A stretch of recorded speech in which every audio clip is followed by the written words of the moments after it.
క్రీస్తు నామములో మీకందరికీ మా హృదయపూర్వక వందనాలు. ఉదయకాలము మరి తరుణమిదే పాపికి తరుణమిదే.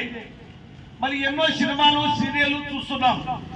మరి ఎన్నెన్నో మరి ఈ భూమి మీద పేరు ప్రఖ్యాతులు గాంచిన వారు ఎంతో మంది ఈ భూమి మీద మరి సరైన సమయము నిర్ణయించుకోలేకుండా మరి అందరూ ఈ భూమి మీద తమ తమ ఆయుష్కాలం ముగించుకొని వెళ్ళిపోతున్నారు. దేవుడిచ్చిన ఆయుష్కాలము దేవుడు తీసుకొని వెళ్ళాలి, కానీ దేవుడిచ్చిన ఆయుష్కాలము దేవుడి వద్ద మరి తీసుకోలేకుండా మానవుడు తన ఇష్టానుసారమైన జీవితంతో జీవిస్తూ మరణిస్తున్నాడు. ఎందుకు మరణిస్తున్నాడు అంటే పాపం వల్ల వచ్చు జీవితం మరణం అంటుంది దేవుని వాక్యం.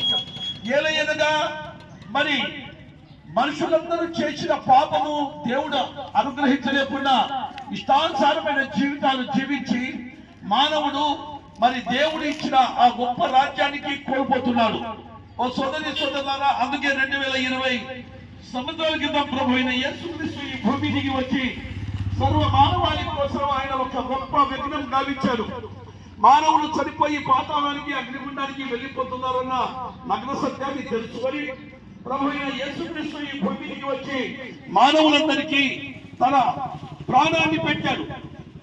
యేసుక్రీస్తు ప్రభు ఈ భూమి మీద సర్వ మానవాళి కోసము రావడమే కాదు, కానీ మరి సర్వ మానవాళి కోసం పరలోక రాజ్యం చేర్చడానికి మహనీయుడైన యేసుక్రీస్తు ప్రభు మరి కల్వరి శిలువలో తన రక్తమును కార్చి ఆయన శిలువ మరణము పొంది ఆయన సమాధి చేయబడి 3వ దినమున సజీవుడుగా లేచాడు.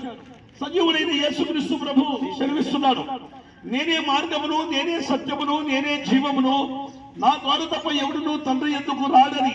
ఎందుకు ఆ మాట చెప్తున్నా అంటే మార్గము భూమి మీద ఎంత పేరు ప్రఖ్యాతులు కలిగిన వారికైనా మార్గం తెలియదండి. ఒక హైదరాబాద్కు వెళ్ళాలంటే ఒక రూట్ అడుగుతాం, ఒక లేకుంటే ఢిల్లీ వెళ్ళాలన్నా, ఒక ముంబై వెళ్ళాలన్నా మరి ఒక మార్గము తెలిసి ఉండాలి. లేకపోతే తెలియలేకపోతే చాలా మరి ఇరుకులో పడిపోతాడు మానవుడు. అలాగా మనమందరం కూడా పరలోక రాజ్యములో నుండి వచ్చిన వారమే, కానీ ఆ పరలోక రాజ్యానికి చేరడానికి ఈ భూమి మీద భూ సంబంధమైన మరి ఆశల చేత మానవుడు మరి పెళ్లిళ్ళు చేసుకుంటూ పిల్లలు కంటూ వారికి విద్యా బుద్ధులు నేర్పుతూ మరి సంసారం అనే బంధంలో పడిపోయాడు మానవుడు. వచ్చిన దావ మర్చిపోయాడు. ఆ వచ్చిన దావ మర్చిపోవడమే కాకుండా స్వార్థపరుడై జీవించడం మొదలు పెట్టాడు మానవుడు. ఎందుకయ్యా అంటే స్వార్థపరుడుగా మానవుడు జీవిస్తున్నాడు. ఇది నాది, ఇది నాది, ఈ మేడ నాది, ఈ మిద్దె నాది, ఆ పొలము, ఆ పుట్ర, ఆ ఫ్యాక్టరీ, ఇలాగా మానవుడు మరి ఆశలు పురికొల్పుకొని ఇష్టానుసారమైన జీవితం జీవిస్తూ మానవుడు మరి దేవుడు అనుగ్రహించు మహిమను పొందలేకుండా జీవిస్తున్నాడు. ఓ సోదరి సోదరులారా, ఒకసారి జ్ఞాపకం చేసుకోండి. ఎందుకంటే మానవునికి 60-70 సంవత్సరాలు, అధిక బలం ఉంటే 80 సంవత్సరాలు, అటు తర్వాత మరి అంతమని మానవుడు ఈ భూమి మీద విడిచిపెట్టి వెళ్ళిపోవాలి. మరి వచ్చేటప్పుడు ఏది పట్టుకొని రాలేదు, వెళ్ళిపోయేటప్పుడు కూడా ఏది పట్టుకొని పోలేడు మానవుడు. అన్ని విడిచిపెట్టి ఎలాగైతే తల్లి గర్భంలో దిగంబరులుగా వచ్చామో అలాగే వెళ్ళిపోయేటప్పుడు మనలో ఉన్న మన ఒంటి మీద ఉన్న బట్టలు కూడా మనకు రావు, ఏవి రావు, కానీ శాశ్వతంగా మనము అలాగే ఒట్టి చేతులతోనే వెళ్ళిపోతాం. కనుక దీపం ఉండగానే ఇల్లు ఎలా చక్కబెట్టి కూర్చున్నామో ప్రాణం ఉండగానే చేసిన ప్రతి పాపము ప్రభు అయిన యేసుక్రీస్తు దగ్గర ప్రభు ఆ పాపినైనా నన్ను క్షమించమని నీవు హృదయపూర్వకంగా నీవు విశ్వసించిన నీవు మరి నీ పాపములు క్షమించమని నీవు నిత్య జీవానికి వారసుడైపోతావు. ఓ ప్రియ సోదరి సోదరులారా, ఈ శబ్దమిత్రం ద్వారా వింటున్న మీరు ఏ స్థితిలో ఉన్నా, ఏ పరిస్థితిలో ఉన్నా, మరి ఎలాగ ఉన్నా నీవు ఈ చక్కటి మాటలు చేత నీవు ఆదరించబడాలని దేవుని వాక్యం సెలవిస్తుంది. ఈ ఉదయకాలమే మీ కాలనీలో మరి వచ్చి ఈ సత్య సువార్త అనగా ఈ క్రీస్తు రాజ్య సువార్త అనగా ఈ రాజ్య సువార్త సకల జనులకు సాక్షాత్తమై లోకమంతటను ప్రకటించబడదు. అటు తర్వాత అంతమొచ్చునని దేవుని వాక్యం సెలవిస్తుంది. ఇది కులము కాదండి, ఇది మతము కాదండి, ఇది మార్గము, సత్యము, జీవం. యేసుక్రీస్తు ప్రభు మార్గము, సత్యము, జీవమై ఉన్నాడు. జీవమై ఉన్న దేవుడు మరి ఉదయకాలమే అన్నా నేనేం చేయాలని శ్రమిస్తున్నాను. మీరు వెండి బంగారాలు ఇవ్వాల్సిన అవసరం లేదు, కానీ డబ్బులు ఇవ్వాల్సిన అవసరం లేదు, కానీ ప్రభువా పాపినైనా నన్ను క్షమించు. ఎంత ఘోర పాపికైనా దేవుడు క్షమించగలిగిన దేవుడు మరి యేసుక్రీస్తు ప్రభు ఆయన పరలోక నివాసి అనగా సత్యస్వరూపుడు, నీతిమంతుడు.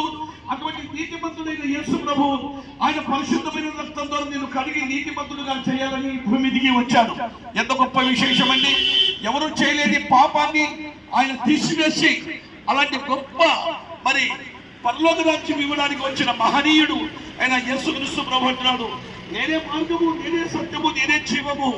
మీ వెండి బంగారాలు నాకు అవసరం లేదు, మీ ధనధాన్యాదులు మీకు అవసరం లేదు, కానీ మరి పాపినైనా నన్ను క్షమించమని ప్రభువు సెలవిస్తున్నాడు.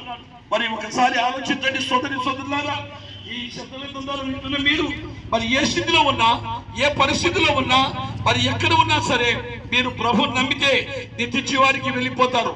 ఇది మరి చక్కటి సందేశం, ఇది ఆత్మ సందేశం, ఇది రక్షణ సందేశం, ఇది రక్షణ సువార్త. మరి నేడే రక్షణ సమయం. ఆలోచించిన నరకం ఉంది, అగ్నిగుండం, పాతాళం. అందుకే అండి మీరు ఇంతలోనే కనబడి అంతలోనే మాయమైపోవు ఆవిరి వంటి వారిని దేవుని వాక్యం చదివిస్తుంది. మన కళ్ళ ముందర ఎంతో మంది వెళ్తున్నారు, వస్తున్నారు, పోతున్నారు, మరి చనిపోతున్నారు. చనిపోయిన మనుషులు ఎక్కడ వెళ్ళిపోతున్నారు ఆలోచించండి. మట్టి శరీరం మట్టికి వెళ్ళిపోతుంది. దేవుడిచ్చిన ఆత్మ దేవురాజ్యాన్ని వెళ్ళకుండా నరకానికి, అగ్నిగుండానికి జారిపోతుంది. ఓ ప్రియ సోదరి సోదరులారా, ఈ చక్కటి అవకాశం మీరు మరి సద్వినియోగం చేసుకొని యేసుక్రీస్తు ప్రభు లోకానికి రక్షకుడని తెలుసుకుంటే నిత్య జీవంలో వెళ్ళిపోతాం. మరి ఈ లోకం మనకు శాశ్వతం కాదు. ఒక రోజు మనము ఈ లోకాన్ని విడిచిపెట్టి వెళ్ళాల్సిన వారమే ఉన్నాం.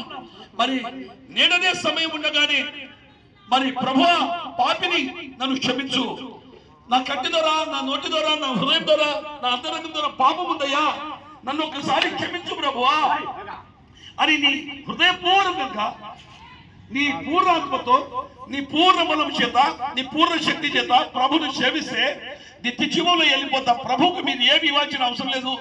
మీ విరిగి కలిగిన హృదయం చేత, మీ నోటితో యేసుక్రీస్తు ప్రభు నా కొరకు మరణించి, నా కొరకు శిలువ మరణం పొంది, నా కొరకు రక్తం కార్చి, నా కొరకు ఆయన సమాధి చేయబడి 3వ దినమున సజీవుడుగా లేచాడని నీ నోటితో నీవు ఒప్పుకుంటే అప్పుడు దేవుడు నీటి వారు రక్షణ పొందుతారు. ఇదే అనుకూల సమయం, ఇదే మిక్కిలి సమయం. మరి ప్రభువు నమ్మండి, నిత్య జీవాన్ని పొందండి. మీ కొరకు మేము ప్రార్థన చేస్తామండి. ప్రార్థన.